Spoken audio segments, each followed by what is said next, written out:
this year. This one is from 2023 to 2024.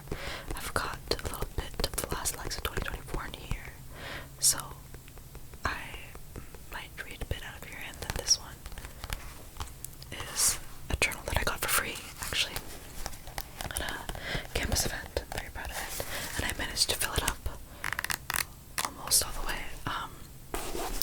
So I'm really excited and interested to see what we'll get into. I did flip through both of these a little bit and like dog-eared like some passages that I thought might be interesting to look at with y'all. And I'll start with one, from around this time last year. I think I wrote this entry as kind of a preface to the year to come, like something to set the tone. I've titled it An Ongoing List of All the Most Powerful Things in My World. At the top, I wrote,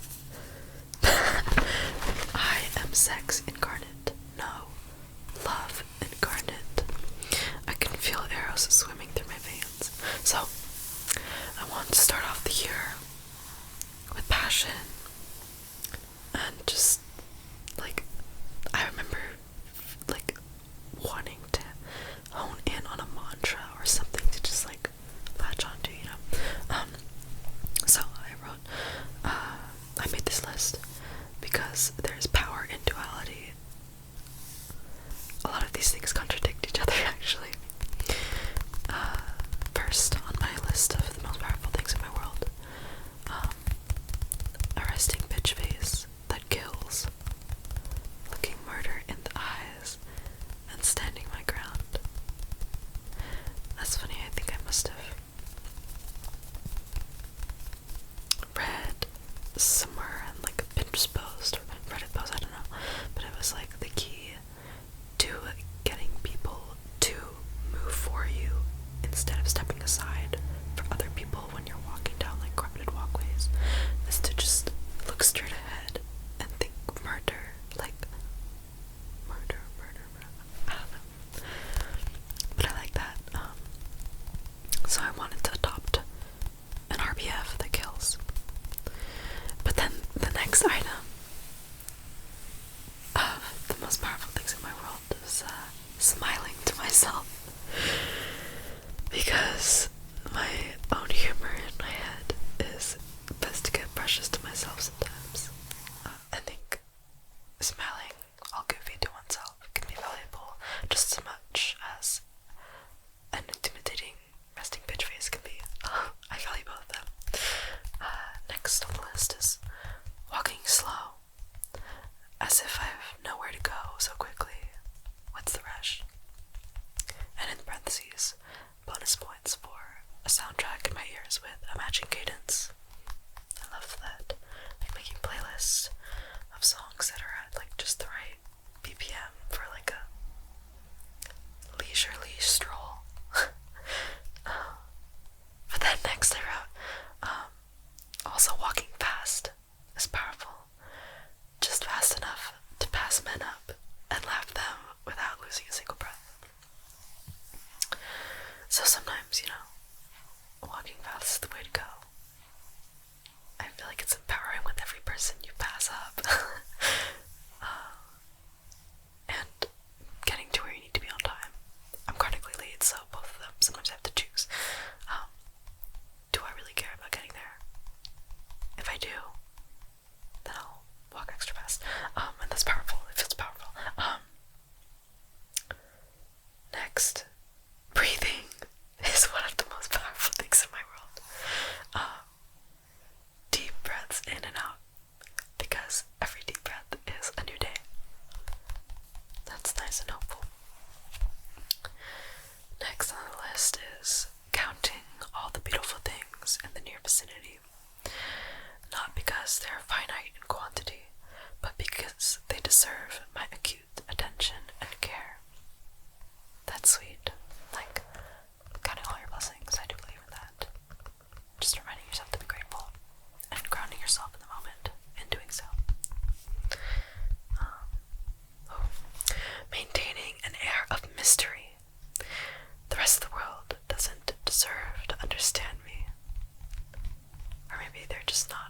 to snuff and understanding me. That's fun. I guess I want it to be very esoteric, nonchalant, and mysterious. I feel like I've definitely failed on the nonchalant front, but that's okay. That doesn't mean that I can't protect my lore. But then, the last thing that I wrote on my list of the most powerful things in my world is total transparency. Because honesty is key. No more waiting, no more faking, just unapologetic upfrontness. See, I think that's very sweet too. Protecting your secrets, but also having none. Being completely honest. See, it's a conundrum, but I do still stand by a lot of these things. Resting bitch face, smiling to yourself, walking slow, walking fast, breathing in and out, counting all your blessings, maintaining an air of mystery and total transparency.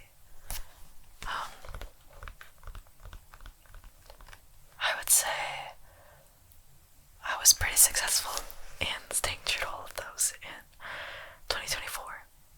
Some more than others, but yeah, I stand by this. I think this was a fun entry. Let's see, moving on. Let's see. Okay, we're now in February of 2024. And I've switched to writing. You'll see that I like to switch colors a lot. But around this time, it was winter quarter. My university, this is my first year in university, and so I was honestly having a rough time socially. I had lost one of my best friends from high school. We just stopped talking randomly, which broke my heart. And my relationship with one of my two roommates had gone very, very sour. And that took kind of like my old friend group, like burning down with it around this time, I think. And so I was coping with loneliness and yearning for connection. So on February 3rd, 2024, I wrote with the heading, I can do it. I can entertain myself. I can make myself happy. I can be strong. I can harness my own power and use it for good, all without looking over my shoulder in fear. What harm can a little white lie do if it makes me feel better about myself? Am I just stupid? That's fine, I guess. I'm having fun anyways. I wonder how easy I am to read. I just can't help but be an open book. And I continue on the 20th of February. How do you cope with loneliness? Will contentness come naturally with time? Or do I just need to wait till I'm jaded with age? I don't really like this feeling. I don't want to need the company of others, to depend on their presence for my own happiness. Then again, why should I feel guilty or ashamed for wanting to be around the people I love? I guess I should say I'm just searching for balance, as with all else.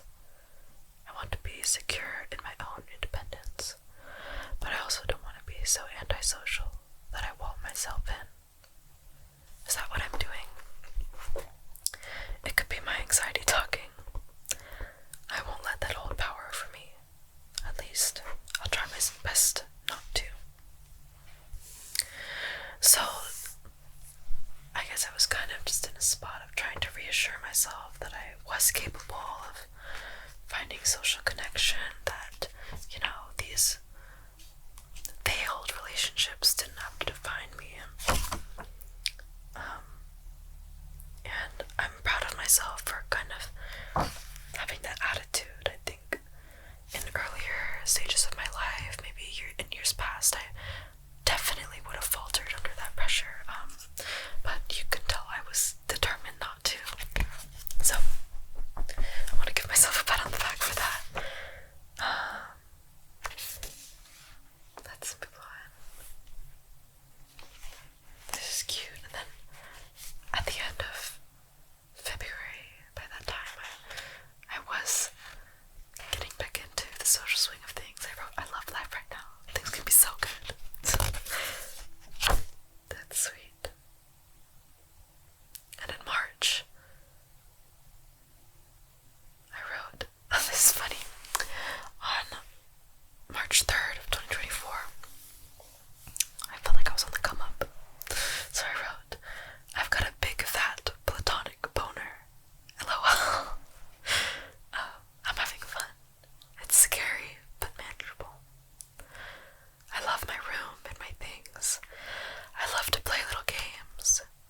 same. It's exhilarating, you know.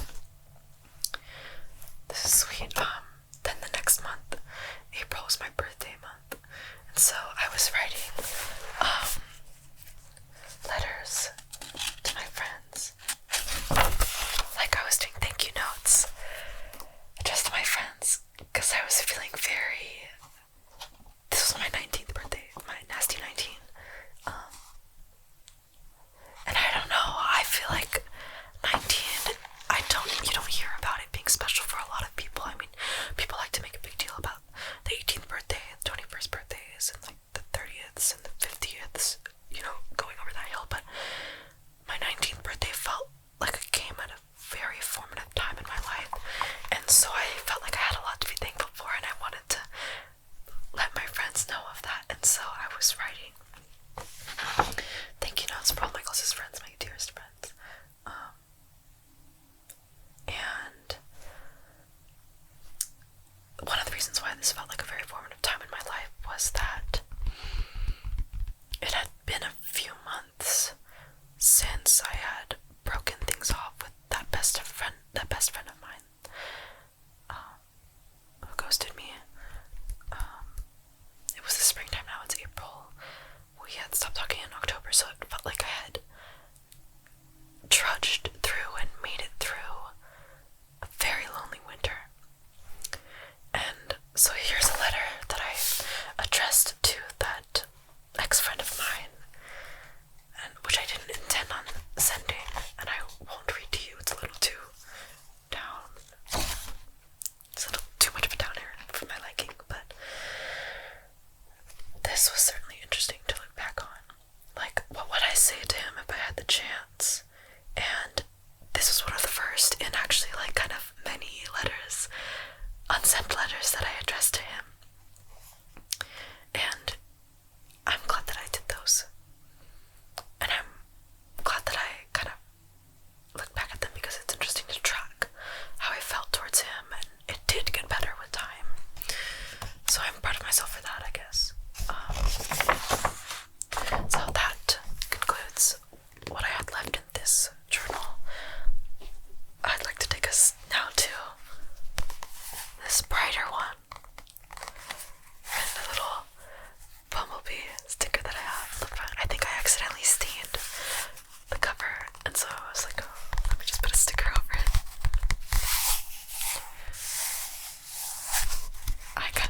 I quite like this one better than that other one, actually, because it's easier to fit in my bag, since it's paperback or soft cover. It's a lot lighter.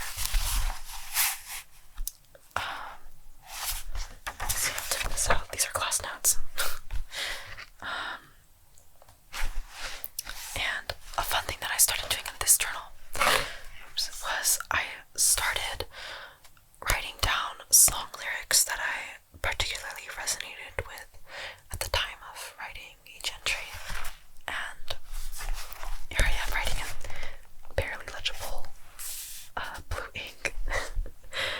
But this song right here it was the very first thing that I wrote. I'd like to read it to you, actually. It's The World by Narrowhead. And it's fun, I annotated. I actually saw them live in concert, and so I was in a very narrow head state of mind, I don't know. But this is one of my favorite songs by them, called The World. And the lyrics go, take a look around and see who's beside you. Look up to the sky and see. Take a look around and follow the feeling inside you. Take your time and soon you'll see. You say the world is not your own. You say that it's not like it is, but I know. You say the world is not your own. You say that it's not like it is, but I know. Take a look around and see who's beside you. So that's like an abridged version of the lyrics. But I remember very clearly my intentions in starting this new journal with those lyrics. I really enjoy that song because it just encouraged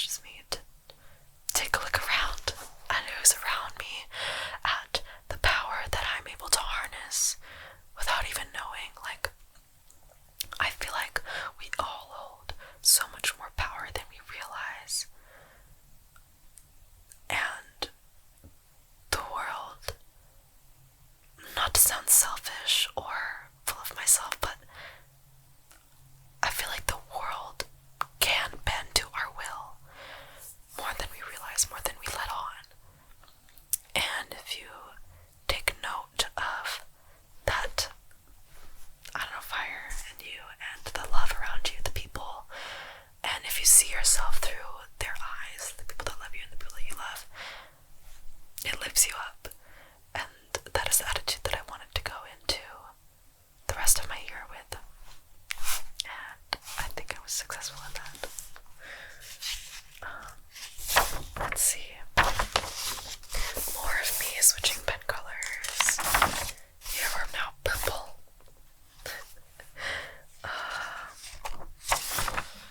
Let me find an interesting entry for us. Okay. Here we are, April 22nd of 2024. I write, I don't think I need it, but yes, I'd really like it. Maybe I should seek it out. I think I will.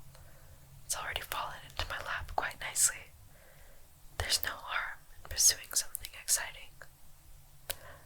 So, I remember at this time in my life, I was having one of the first crushes I've had in a long time.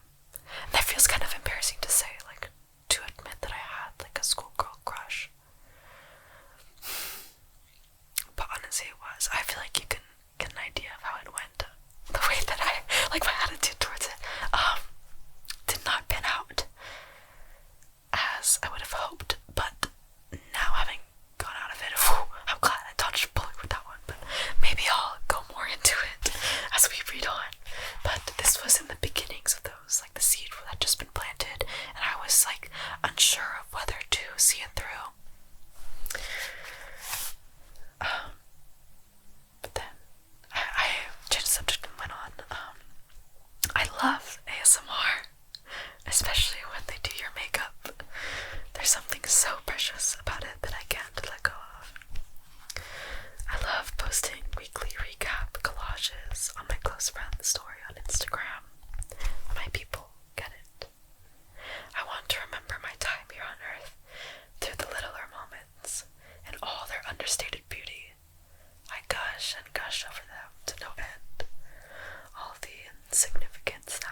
Bro, fuck that dude, because he was sending me these sweet songs and and at the end of things, like, spoiler alert, it didn't work out. At the end of things, he tried to gaslight me and have me convinced that, like, it was all in my fucking head. Like, no, bitch, you were manipulating me.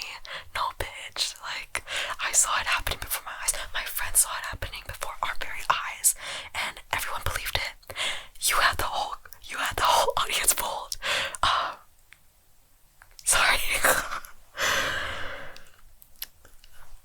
And it was like so many things left unsaid until this one final conversation that we had. This was before that we had that, like, ending conversation. But I was like, I wish I could say these things. I wish I could just ask you outright, what's going on here?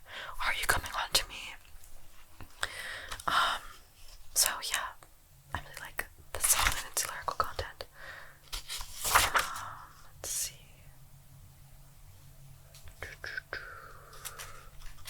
This video is getting kind of long, so I'm kind of just, like, wondering what sweet entries that I want to leave you off with. I hope you're enjoying these page turning sounds. Okay, here's a nice one.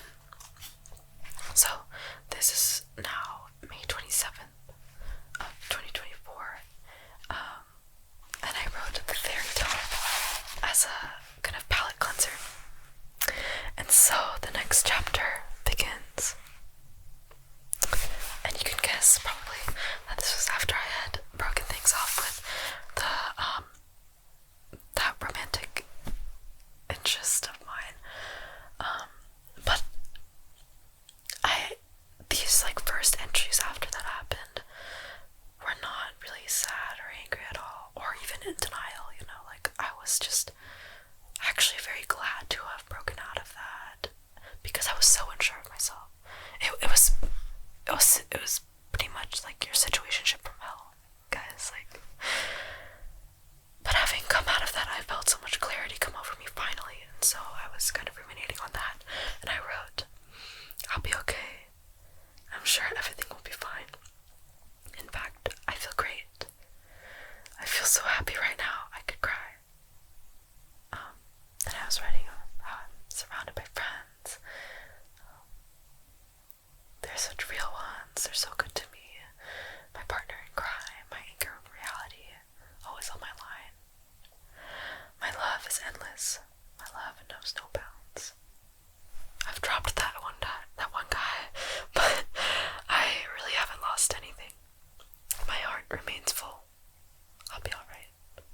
I love my life. Kind of cheesy, but I remember that ringing very true. You know?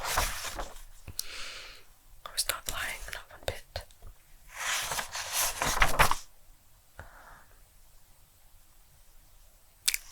Okay, this is really sweet. So now we're nearing the end of what was my spring quarter, my first spring quarter in college.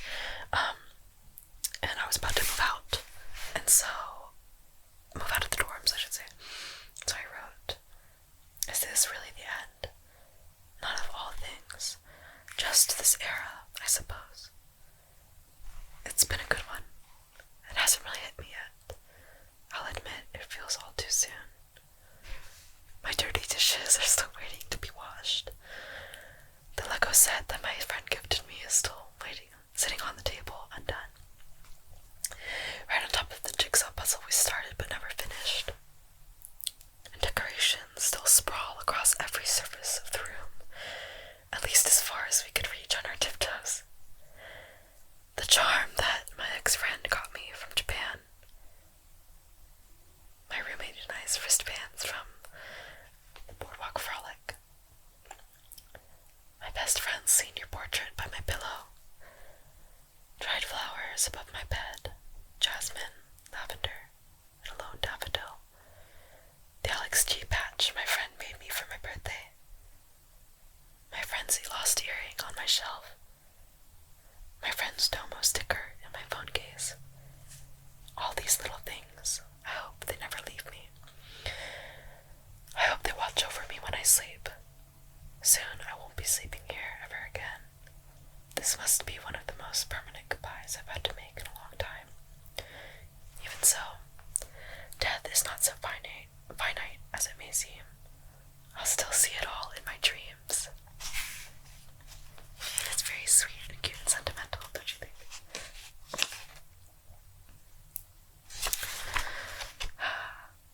Okay, yeah, and so this felt like the end of an era of my life, a season of my life, and so I wanted to punctuate it with another song. And it is Boy by Alex G off of DSU. And I wrote at the top, the piano's trilling, the curtains closing. The song goes, stray dog is walking down the street next to another dog. They're eating mud and starting to smell me.